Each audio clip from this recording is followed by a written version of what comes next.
Hi, this is Tom Needham, and you're listening to The Sounds of Film, and I am very excited to have on the phone with us right now the author of a terrific new book. I'm talking about Congressman Steve Israel. The book is The Global War on Morris. It's a political satire about the war on terror. Thank you so much for joining us on The Sounds of Film, Congressman. Great to be with you, Tom. Thank you. Wow, Steve, I did not know that that you had this in you. This is a great book. It's very funny. Why did you decide to write this book, The Global War on Morris? Well, two reasons. I was elected to represent parts of Long Island in 2000, and almost immediately I found myself sitting in on these top-secret meetings with President Bush and Vice President Cheney and the Secretary of Defense, and they would say stuff that seemed so absurd to me that I decided that it would make a very funny book. But I had the dialogue, but I didn't have a story. And then the second thing happened. I was at a meeting with one of our top generals who was apologizing to Congress because the military accidentally spied on what it thought was a group of terrorists wanting to do violence to the country. Right. And it turned out it was a group of elderly Quakers wanting to have a protest against the war in Iraq. And it occurred to me that if we were accidentally spying on elderly Quakers, we were probably accidentally spying on others. And so I created this fictitious character, Morris Feldstein from Great Neck, Long Island, whose love in life is just watching old classic movies on Turner Classic Movies and watching the Mets.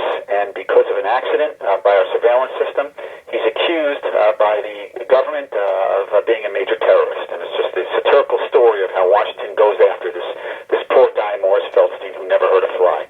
Well, it's a really original concept, and one of the things that's particularly fascinating about this book is that, as you said, it's a book of fiction, but you actually mention people that are very real, people like Dick Cheney and Karl Rove and George W. Bush. How did you come up with the concept of mixing reality with fiction? That was one of my favorite parts of writing the book, is that the book almost wrote itself. And so things would happen that I witnessed as a member of Congress or just as an American that were so comical that I decided to include them in the book. And I'll give you two examples. There was a point where the United States government's top Homeland Security hierarchy convened to try and intercept a dangerous weapon that was hurtling towards the United States borders, and the weapon was a plane. And the plane was carrying somebody that they thought was a terrorist named Yusuf Islam. Well, Yusuf Islam was actually Cat Stevens, the folk singer, whose greatest crime against the United States might have been composing the song "I Love My Dog." Right. And because of this mistake, they were going to divert this flight to Bangor, Maine. They were going to scramble fighters, all to stop this folk singer from coming into the United States. Well, that became a chapter in my book. Right. Just a few months after that, Senator Ted Kennedy from Massachusetts was accidentally put on the Do Not Spy list. And so that became a chapter in the book. So the book actually is a chronological recitation of the government excesses in the war on terror, but done in what I hope people will agree is a very sharp and witty and satirical way. I skewer Washington for bureaucracies gone wild. We're speaking with Steve Israel, and he's the author of The Global War on Morris. I have to give you credit, Steve. There was a time not too long ago when someone who decided to satirize government like you do here could be considered anti-American, around the time that you're describing in this book. Did you ever get nervous when you were writing this book that maybe this could be something that would cause too much controversy in your life, that could endanger your career or anything like that? Not really. Satire, far from being anti-American, is an American virtue. It's an American trait. Mark Twain was a satirist. Stephen Colbert, Jon Stewart are satirists. I'm not putting myself in their league. But satire, as we've just learned so painfully from what happened in Paris, France, right. Satire is one of the most pointed ways of criticizing our government. And I've, seen government from the inside and the outside. And I think it's very important, particularly for those of us who are in government, to take a step back, stop being so self-important, stop taking ourselves too seriously, and reflect on some of the mistakes mistakes that we make. And that's what this book is. It's a reflection, although a comical reflection, on some of the mistakes that government has made. The other thing I'd point out, Tom, is I want this to be, I don't want to get too moral here or too deeply serious, but it also, I would like it to be a kind of a behind-the-scenes comical view of the wrestling match we have in government between the right to security and the right to privacy. I wrestle with that in so many different instances on the floor of the House of Representatives with things like the Patriot Act and the NSA surveillance program. And sometimes it's a tough call. Do you want to come down more on the side of liberty, which means maybe you are somehow weakening security, or do you want to come down more on the side of security, which means maybe you're weakening people's civil liberties? And this book is kind of a look at that wrestling match, but in a very, what I hope is an accessible and satirical way. Well, I particularly like that aspect of the book. In the novel, there's a supercomputer named Nick that can look into people's personal lives. And I was wondering, what exactly you were trying to say about government surveillance, and how close are your views to someone like Edward Snowden versus others who have been critical of this kind of surveillance in Americans' lives? We have always valued whistleblowers in our society, and we need whistleblowers. So I generally come down on the side of people who are taking great risks and exposing excesses by government. In the case of Snowden, my beef with him is that he then fled to Russia, of all places, not exactly known for its own freedom of expression. Most of the whistleblowers that I've had experience with, they stand up, they blow the whistle, they're willing to prosecute their beliefs, their principles in public discourse, but they don't rush to a place like Russia. So while I understand that Snowden felt the need to expose some of the potential excesses that we have, I don't understand why he fled the country and sought refuge in a place like Russia, which almost every day is systematically depriving its own people of their basic freedoms, their basic human rights, their basic liberties. Sure. Have you received any kind of blowback from your portrayal of Dick Cheney? You dedicate the book to him along with your father. It's really hilarious stuff in this book. Any reaction? Well, if I'm missing for more than 3 days, the first person I would check with would be Dick Cheney, because I do skewer him in this book based on my personal accessibility to him, being in the same room with him, and based on the observations of others who knew him pretty well. My dad was a diehard Democrat. I lost him 2 years ago. I lost him in August of 2012, and he was fighting so hard to make it to November because he wanted to make sure that Barack Obama was reelected. He was just a hardcore Democrat, and when I would do some of the TV talk shows, his was always the first email I would get, usually criticizing me for not being progressive enough, not meeting his progressive standards. So I thought it was just perfect to dedicate the book in a mocking way to Vice President Cheney, but also to my dad, who didn't particularly care for Cheney. And I'm getting a lot of comments from people on the irony of that dedication. Yeah, it's really interesting. We're speaking with Congressman Steve Israel. His book is The Global War on Morris. On a lighter note, you mentioned before that the main character, Morris, in the book, loves to watch old movies. And this is the sounds of film that you're speaking on right now. And you also mentioned one of my favorite movie theaters on Long Island, the Cinema Arts Center, in the book, which I was kind of surprised to see. Where did you get this idea to have your main character be interested in movies? Is this from your personal life in any way? It is. Morris has a little of me in him, and I've got a little Morris in me. And so with the pressures of the United States Congress and all the insanity that goes on in Washington, my refuge is writing, and it's also watching old movies. Love watching them. And so that part of Morris is my own sense of comfort when I happen to be watching an old movie. Anything that's black and white, I'm riveted to.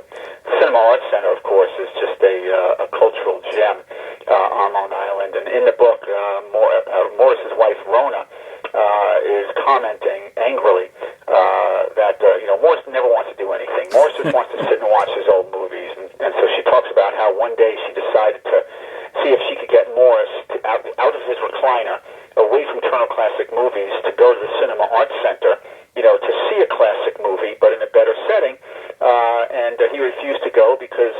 he said, why do I want to go to a movie that has subtitles and has post-film discussion groups?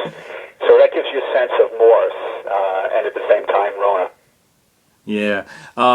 Just out of curiosity, what are some of your favorite movies? Well, I am a huge Cary Grant fan, and so I DVR anything that Cary Grant is in, and I love. One of my any thriller by Alfred Hitchcock I enjoy, and I also love those screwball comedies, which is appropriate because I'm a member of Congress, and sometimes Congress is a screwball comedy. So I just love the classic films, and I tried to contacted Turner Classic Movies to tell them that they have a very prominent role in the book, but so far they haven't reached back to me, and doesn't appear that I'm going to be a guest host on any of their shows. Well, is there any chance that this book could be turned into a movie? Interestingly enough, I got a call from a friend who is actually a screenwriter. He is the head writer, the creator, one of the producers, and the founder, actually, of the TV show Royal Pains, which is filmed on Long Island. Yeah. He's also a partner with Rob Reiner, who's directed one of the great movies of all time in my book. This is Spinal Tap. Not exactly everybody's number one film, but I loved it. Yeah, me too. And Rob Reiner read the book and loved it, and I went and met with him several weeks ago about whether it can be adapted to television or to film, and he's expressed an interest in it. So we're, even with Hollywood and politics, two things are going to happen: big egos and lots of lawyers. So now we have lawyers working out an agreement between Rob Reiner and myself, giving him the right to try and market it for a film or a TV project. Congratulations, that's great. Cool. This is just one of those books when you're reading it, you can just visualize it. It seems like it's meant to be turned into a movie. Is that like a something that you've dreamed about at all? I know you mentioned that you've always had an interest in writing, but did you always have in the back of your mind movies possibly too? No, I'd say I grew up on Long Island with three life ambitions. One was to write books that are published. Two was to get elected to public office, preferably to Congress. And third was to play outfield for the Mets. Since I absolutely sucked at baseball, I focused smartly on option one and option two. And this book is a convergence of being in Congress and writing. I never dreamed that I'd be sitting in a room with Rob Reiner talking about adapting this story for film or television. And at one point during our meeting, he said, if we're going to put this on, if we're going to make a movie out of this, or if we're going to make a TV series out of this, we may have to do this, we may have to do that, we may have to do the other thing. What do you think? And I just looked at him and I said, what do I think? I think you're Rob Reiner, and you should do whatever you want, because you have an expertise on this that I will never have. You have a really unique life. You're down in Washington, and as this book shows, you've had meetings with some of the most powerful people in the world, and you're a pretty powerful guy yourself. And now you're meeting with some of the biggest names in Hollywood. Power attracts, fame is intoxicating. Which one to you is more of a draw personally? I'll be very honest with you. When you start getting too into your influence and too into yourself, and you take yourself too seriously, that's when you should resign from Congress. So the thing that I love most, and I know this is going to sound cliche, but anybody who knows me knows this to be true, is walking into a Long Island diner and talking to the folks at the diner about their lives, about what's going on. I love going to Little Vincent's in Huntington for a slice of pizza. I love going to the movies when I can. I can't always do that because it is so busy, but I love going to the movies and standing online and chatting with folks. I love going to the mall. That's Long Island, and that's what's intoxicating to me, is actually just going home at the end of a week and spending the weekend there. Too many of my colleagues and too many people on both sides of the aisle just get so drawn into themselves. Every morning they wake up, they look in the mirror, they see the next president of the United States. I'm happy to look in the mirror and see somebody who wrote a book, and that's fine for me. As long as I'm doing my job and my constituents, believe that I'm working hard, I'm perfectly satisfied. Well, after reading your book, I believe what you're saying, because a huge part of this book is a showcasing of Long Island. You mentioned diners. There's diners in this book, and and there's movie theaters. I mean, anyone who's listening to this, if you're a fan of just Long Island, you're going to enjoy this book because there's so many locations that you'll notice. How much fun was it for you to put some of these places that you're so familiar with in the book? Oh, gosh, I loved it. In fact, the Washington Post did a very nice profile on me, and so they actually sent a reporter up to interview me. And I said, well, if you're going to interview me, let's do it at a diner. So we met at the Sweet Hollow Diner in Melville, and she's asking questions, and all of a sudden she stopped and she said, this is just like the chapter you wrote. I said, well, that's right. I mean, we talk loud, you know. The waiters and waitresses have this unique acrobatic skill in being able to balance, you know, 6 different meals on one tray without dropping everything. We want more bread, and we want more coffee, and we want more fast, and that's just how we are. And so I love that. You know, when I wrote the diner scene, I wrote it, actually, I typed it out on my iPhone in a diner. And there's a role in the book for a place called Murphy's Steakhouse that was written on my iPhone at a steakhouse in Roslyn. So those Long Island glimpses are part of our lives on Long Island. And so I get to showcase Long Island culture in a way that may make some people angry. You know, I talk about our accents, and I talk about how aggressive and how loud we are, and in some cases how narcissistic we are. But that's what good satire is all about. We got to just poke fun at ourselves. Absolutely. You know, you mentioned your cell phone. You're getting a lot of attention. You're talking about in interviews quite a bit the fact that you did a lot of your writing on your mobile devices. And this is a revelation for a lot of people. Don't realize that you can do something like that. Why did this work for you? It worked because I was in these meetings, and I would be an eyewitness to these events, and I was able just to take out at the time, my BlackBerry, and then I graduated to an iPhone, and just begin writing in real time my observations, you know, what I saw, the tone, the texture, things that I heard, and I basically trained my thumbs to write and to develop this narrative. To the point where when I tried to work on a laptop, it felt uncomfortable. I spent a lot of time in planes, a lot of time on trains, and a lot of time on automobiles. And I always have, you know, my smartphone. So I just wrote the whole thing from start to finish on those smartphones. When Simon & Schuster started editing it, that's my publisher, at that point I graduated to a laptop. But 90% of the book and 100% of the first draft was done on a BlackBerry and then an iPhone. That's pretty remarkable, and that's really a message that should get out to people just in itself, because people always make excuses for, you know, that book that they want to write. They can't find the time to do it, but you made the time, and you showed that it could be done. I know we don't have too much more time, but this is a very funny book, but as you said earlier, it also has some serious messages in it about government surveillance and things of that sort. What's the number one thing, other than people enjoying it and laughing, that you hope that people get out of this book? Well, you know, the number one thing is that I hope people enjoy it and laugh at it. I also hope that they will learn how Washington operates in a comical way. I try and take people behind the scenes. I try and take them into meetings with the vice president and the president, not in a serious way. This is not a policy book. This is a parody, but it does create an intersection of policy through parody that I hope people will enjoy. Yeah, well, I think people definitely will. You know, one last thing that's in the book that I found interesting, because I never really knew whether it was true, and you said that you did have access to behind-the-scenes stuff.